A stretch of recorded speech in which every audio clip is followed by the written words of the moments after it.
They say that when you lose hope, you lose everything. When you give up hope, you've lost everything. So there's always hope. When you have hope, you have everything, man. When you have hope in Allah subhanahu wa ta'ala, you have everything, man. You have everything that you could ever possibly need. I don't care who likes me. I don't care who respects me. If I have favor with Allah subhanahu wa ta'ala, man, forget you. Seriously.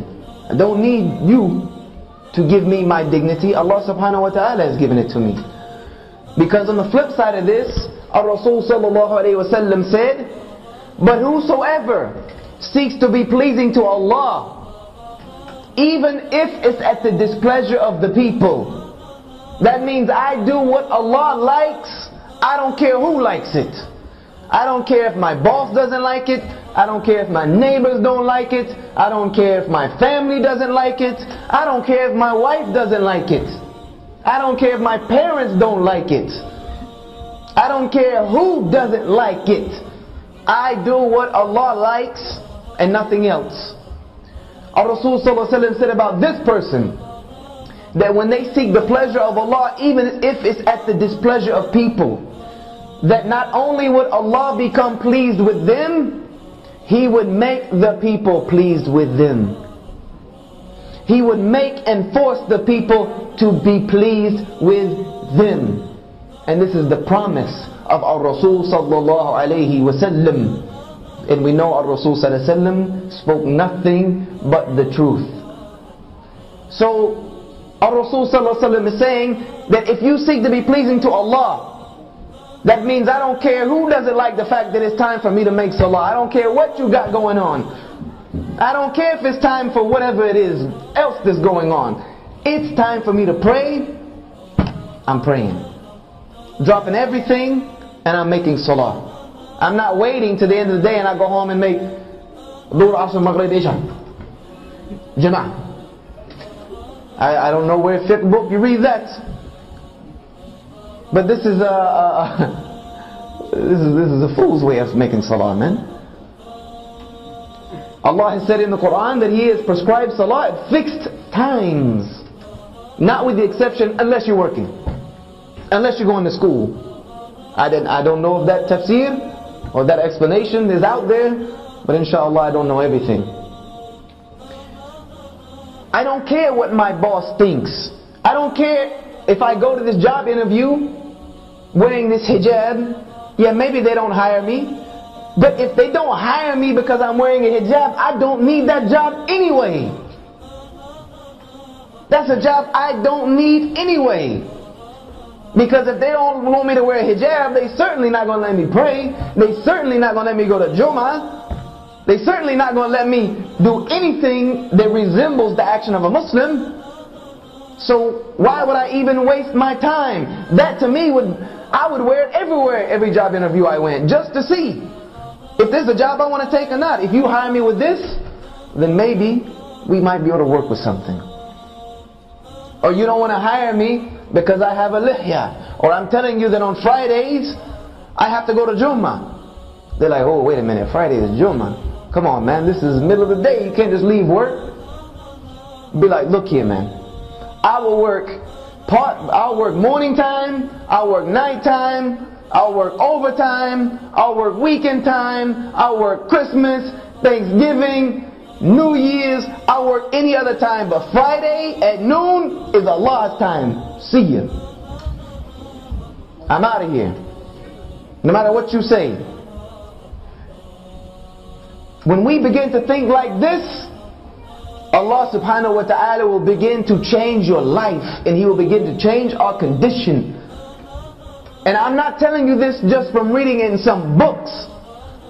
I'm telling you this because I have put it to the test over and over and over again. I wouldn't be here right now doing what I'm doing if I didn't put it to the test. I've done it, and I've seen over and over again how Allah subhanahu wa ta'ala never abandons His slave when His slave turns to Him. Never, ever, without a doubt.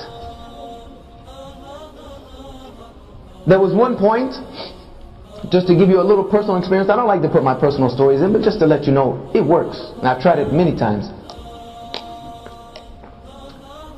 I had a job when I first moved to Florida. I was a new Muslim. Had left South Carolina and was trying to gain knowledge of my deen. And the only job I could take was a crazy construction job in Florida in the summertime. 90 degrees outside, man. 95 degrees with the humidity at like 87%. Outside dying, man. I'm not made for this type of stuff. And on Friday, but I was doing it because this was the only job I could find, and I know that Allah subhanahu wa ta'ala will take care of me. I went on Friday and told my boss, look, I gotta go to Jummah. I gotta go. I'm gonna take a long lunch today, but I'll stay late. He was like, no, man, there's no leaving. You don't leave this work site. I'm like, look, this is my religious obligation. I have to go to the Jummah on Friday. He was like, look, if you leave the job, then you're fired. I said, well, I'll see you in 2 weeks to get my check, because I'm out. And I left. I just left. And I said to myself, Hasbunallahu wa ni'mal wakeel. Allah is sufficient for me, man. I don't need, no. I'm not going to violate my deen because I think I need something from the dunya. So I left, went to Jummah, not knowing how I'm going to get another job. Not knowing how I'm going to take care of myself. I went to Jummah. And I was leaving Jummah. And I made the dua during the two Jummah. One of the ones our Rasul sallallahu alaihi wasallam is never unheard from Allah subhanahu wa ta'ala. I made one of those. So Ya Allah, my welfare is in your hands. I walked outside of Jummah. And there was a brother who had just come from Philistine. A sheikh from Philistine. One of the most knowledgeable brothers I've ever met in my entire existence. And he came from Philistine, and he owned a pizza shop in Al-Quds in Jerusalem. And he came here to open up a pizza shop and establish his family here because of all the fitna in Jerusalem at the time. And he came up to me afterward. He said, Brother Yusha, do you have a job right now? I said, actually no, I just quit today. He said, well, I need somebody to work for me. And he hired me on the spot and gave me double what I was making at the construction job. And this is just one instance of about 1,000 that I could give you of how when you put your trust in Allah subhanahu wa ta'ala, He never ever lets you down. Because if He let me down, I wouldn't be able to do what I'm doing right now. I abandoned 3 to 4 martial arts schools I had running full time in Florida. Doing well off, had more of the dunya than I knew what to do with. And left it, knowing that this is what Allah subhanahu wa ta'ala had for me to do. This was for me to do. I knew this was my calling. I needed to tell these people about Islam, that I'm in this country that I'm from. And Allah subhanahu wa ta'ala has never had me to worry about anything, ever. Alhamdulillahi Rabbil Alameen. When we begin to think like this, that we want to please Allah subhanahu wa ta'ala more than anything else, then Allah subhanahu wa ta'ala will look at us and begin to love us again. He'll begin to love us again. And when He begins to love us again, our Rasul sallallahu alaihi wasallam said that the Muslim does good actions so much until Allah loves him. And then when Allah loves him, He will tell the angels nearest to him, I love so and so, so you love them.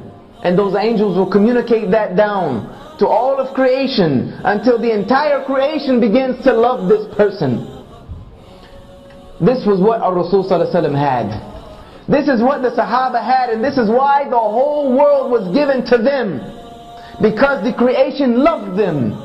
Because even the non-Muslims, whose countries they conquered, loved them so much that when they decided to leave and try to hand the governorship back over to the people would beg them to stay and adopt the deen of their conquerors in mass, until the entire world was willingly under La ilaha illallah Muhammad Rasulullah. Because these Muslims put their priorities in place. Allah came first, everything else came second.